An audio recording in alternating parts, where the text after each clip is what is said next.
আসসালামু আলাইকুম ওরহমতুল্লাহ। সুপ্রিয় শিক্ষার্থীবৃন্দ, আশা করি তোমরা সবাই ভালো আছো। এই ভিডিওটা তৈরি করছি নবম শ্রেণীর শিক্ষার্থীদের জন্য। 2024 সালের নবম শ্রেণীর বাংলা বইয়ের ষষ্ঠ অধ্যায়ের 169 পৃষ্ঠার 6.2.2 গল্পের কাঠামো বুঝি এই টপিকটা নিয়ে আজকে আমরা আলোচনা করব। যারা এখনও অন্যান্য বিষয়ের ভিডিওগুলো দেখোনি তারা আমাদের চ্যানেলের প্লেলিস্ট অপশন থেকে ঘুরে আসতে পারো। সেখানে নবম শ্রেণীর বাংলা, ইংরেজি, গণিত, বিজ্ঞান, ডিজিটাল প্রযুক্তি, স্বাস্থ্য সুরক্ষা, জীবন ও জীবিকা, ইসলাম শিক্ষা, শিল্প ও সংস্কৃতি এবং ইতিহাস ও সামাজিক বিজ্ঞান প্রতিটা বিষয়ের জন্য তোমরা আলাদা আলাদা করে প্লেলিস্ট পেয়ে যাবে। সেখান থেকে তোমাদের যে বিষয়ের ভিডিও দরকার খুব সহজেই তোমরা দেখে নিতে পারবে। আমাদের আজকে আলোচনার বিষয় 6.2.2 গল্পের কাঠামো বুঝি। অলিখিত উপাখ্যান গল্পটির ভিত্তিতে নিজের প্রশ্নগুলোর উত্তর দাও। তোমার উত্তর সহপাঠীদের উত্তরের সাথে মেলাও এবং প্রয়োজনে সংশোধন করো। এই জন্য আমাদের প্রথম কাজ অলিখিত উপাখ্যান এই গল্পটি পড়া। তো আসলে আমরা গল্পটা পড়ে নিই। গল্প পড়ি 1। অলিখিত উপাখ্যান লিখেছেন রিজিয়া রহমান। অরণ্য কেটে বসতি স্থাপন করছে মানুষ। সুন্দরবনের দীর্ঘ গাছের ডালপালার জটাজাল সূর্যকে বর্ম ঢাকা সেনাদলের মতো প্রতিহিত করে। আলো ঢুকতে পারে না স্যাঁতস্যাঁতে মাটির বুকে। হিনতাল বনে ব্যাঘ্র পরিবার নির্বিঘ্নে বিচরণ করে। বর্ণশূকর, নীলগাই, বুনো মহিষেরা স্বাধীনভাবে ঘুরে বেড়ায়। হরিণের পালের খুরের শব্দ তীব্র গতিতে বাতাসের নৈশব্দ ভঙ্গ করে। জোয়ার স্ফীত আরণ্যক নদীর কুমির ডাঙায় উঠে রোদ পোহায়। গাছের ডালে শরীরে জড়িয়ে মাথা দোলায় অজগর। বিচিত্র ভয়ল সুন্দরবন, সেখানে বেজে ওঠে উপনিবেশবাদী মানুষের কণ্ঠস্বর। অসংখ্য কুঠারের শব্দ বনের পশুকে সচকিত করে। জঙ্গলে ঝড় তুলে ছুটে পালায় হরিণের দল। দুপুরে সূর্যের আলো বনের মধ্যে ঢুকতে না পারলেও তার আভায় বনভূমি আলোকিত। হাতির পিঠে দুলতে দুলতে জঙ্গল কাটার কাজ তদারক করছিল হেনরি। অনেকদিন হয়ে গেল সে লোকজন নিয়ে জঙ্গল কাটতে এসেছে। সঙ্গে এসেছে হাতি মহারাজ, তার প্রিয় ঘোড়া হাওয়ার্ড, আরও এসেছে 50 জন মজুর। এরা সবাই মোরেলদের কয়েদখানার কয়েদি। কয়েদিরা যাতে পালিয়ে যেতে না পারে সেজন্য প্রত্যেকের পায়ে পরানো আছে লোহার শিকল।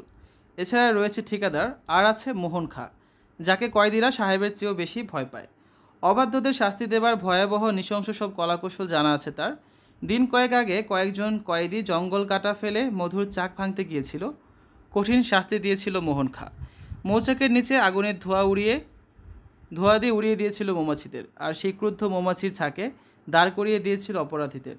মৌমাছির কামড়ে পরদিন তাদের চোখ মুখ শরীর ফুলে এমন বিভৎস চেহারা হয়েছিল যে হেনরি তাদের চিনতে পারেনি। দুদিন আগে এক কয়েদি জঙ্গল কাটা ফেলে বসেছিল। ঠিকাদারের চাবুক পড়েছিল তার উপরে। ঠিকাদার চাবুক মারতে মারতে চিৎকার করে গালাগাল দিচ্ছিল। তোদের কি এখানে বসে হাওয়া খাওয়ার জন্য আনা হয়েছে? নবাবের মতো হাত পা ছড়িয়ে বসে আছিস? কয়েদিটা ক্ষীণ কণ্ঠে বলে উঠেছিল, বড় পানির পিপাসা। সারাটা দিনে মাত্র 3 বার খাবার পানি পাই। তেষ্টায় যে বুকটা শুকিয়ে থাকে, কুড়ুল চালাতে পারি না। ঠিকাদার খেকিয়ে উঠেছে, ওহ কি আমার নবাব পুত্তর রে, ঘন্টায় ঘন্টায় পানির গ্যালাস চাই। জানিস মিঠা পানি কত দূর থেকে আনতে হয়? লোকটাকে পানি দেওয়া হয়নি। দুদিন পর পর লোক পাঠিয়ে দূরের গ্রামের দিঘি থেকে ভাড়াই করে খাবার পানি আনতে হয়। সুতরাং বেহিসাবি খরচ করে পানি শেষ করলে এই লবণাক্ত এলাকায় খাবার পানি পাওয়া যাবে কোথায়? লোকটাকে লাথি মেরে দাঁড় করিয়ে দিল ঠিকাদার। ওঠ, গাছ কাট। কিছুটা দূরে তাঁবুতে বসে হেনরি বন্দুক পরিষ্কার করছিল। ডেকে জিজ্ঞাসা করলো, এই ঠিকাদার, কি হয়েছে? গোলমাল কেন এখানে?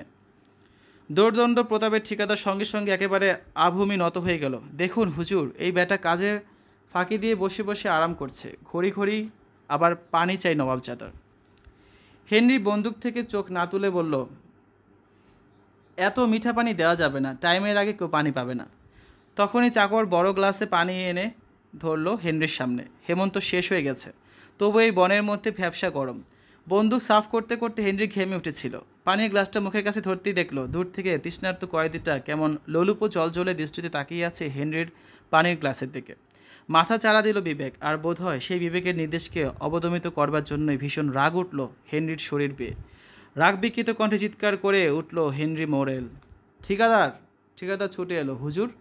হেনরি এক চুমুকে পানির গ্লাস শূন্য করে বলল, ওকে ধরে নদীর পানি খাইয়ে দাও। ঠিকাদার শিকল পড়া লোকটাকে ঠেলতে ঠেলতে নিয়ে গেল খালের পাড়ে। খা, এই খালের পানি খেয়ে তোর বুক ঠান্ডা কর। লোকটাকে চেপে ধরে সুন্দরবনের ঘোলা লবণাক্ত পানির কাছে নিয়ে গেল ঠিকাদার। কিছুটা ভয়ে এবং প্রচণ্ড তৃষ্ণায় সেই কাদা খোলা লবণ বিস্বাদ পানি আজোলা ভরে খেল লোকটা।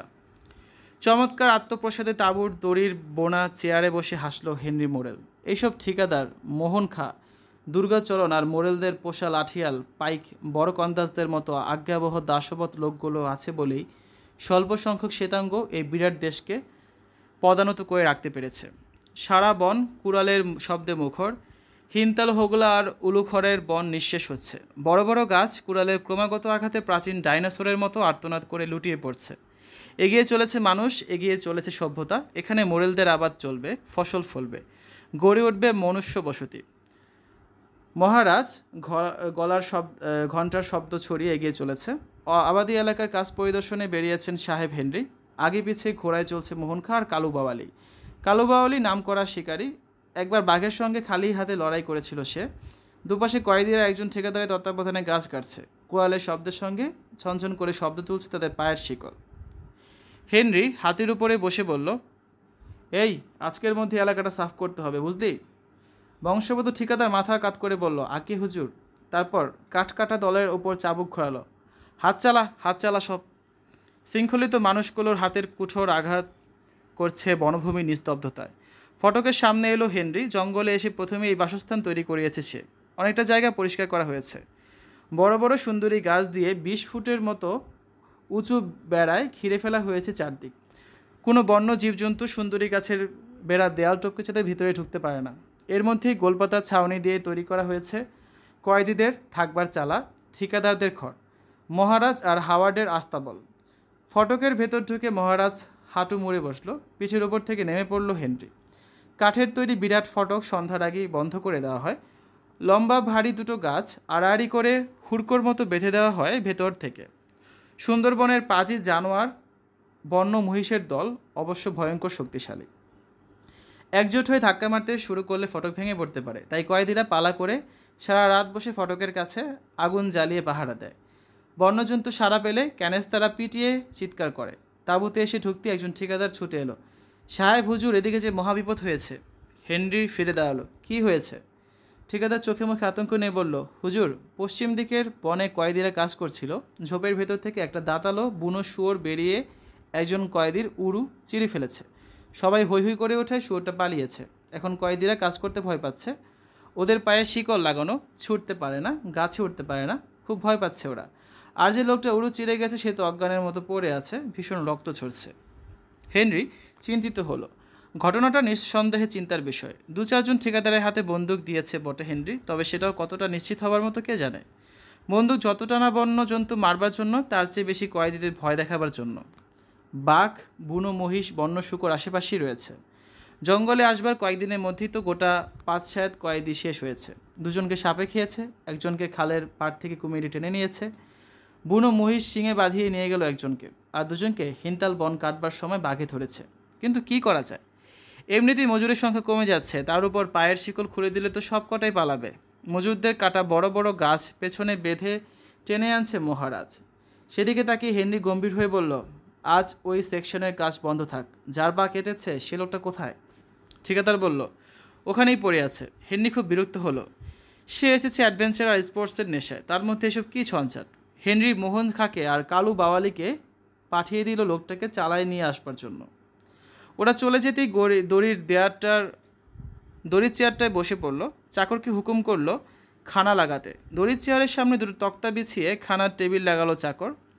2জন চাকর হেনরির আদরের ঘোড়া হাওয়ার্ডের দলাইমলাই করছে। মহারাজকে একটা আস্ত কলা গাছ দেওয়া হয়েছে খেতে। এদিকে কলা গাছ পাওয়া যায় না। বনের ধারে বাওয়ালিদের যে গ্রাম আছে সেটাও এখান থেকে 2 ক্রোশ। হেনরির লোকেরা সেখান থেকে মজুরদের রেশন, পানীয় জল, ঘোড়ার দানা আর কলা গাছ সংগ্রহ করে আনে। দুপুরে শেষ প্রহরেই বনের চারধারে ছায়া ছায়া অন্ধকার নেমেছে। মজুরদের চালা ঘরের সামনে মাটির চুলো করে বড় হাঁড়িতে চাল ডাল মিলিয়ে মজুরদের খিচুড়ি রান্না হচ্ছে। একবারই রান্না করা হয়। রাতে খাবার পর বাসি খিচুড়ি সকালে খেয়ে সবাই কাজে যায়। লাঞ্চের পর পা ছাড়িয়ে শরীর এড়িয়ে দিল হেনরি। তাঁবুর পর্দার সামনে মোহন খাঁ এসে দাঁড়ালো। সাহেব ঘুমিয়েছেন মনে করে সে চলে যাচ্ছিল। হেনরি চোখ খুলে ডাকলো, কী খবর মোহন খাঁ? মোহন এলো ভেতরে।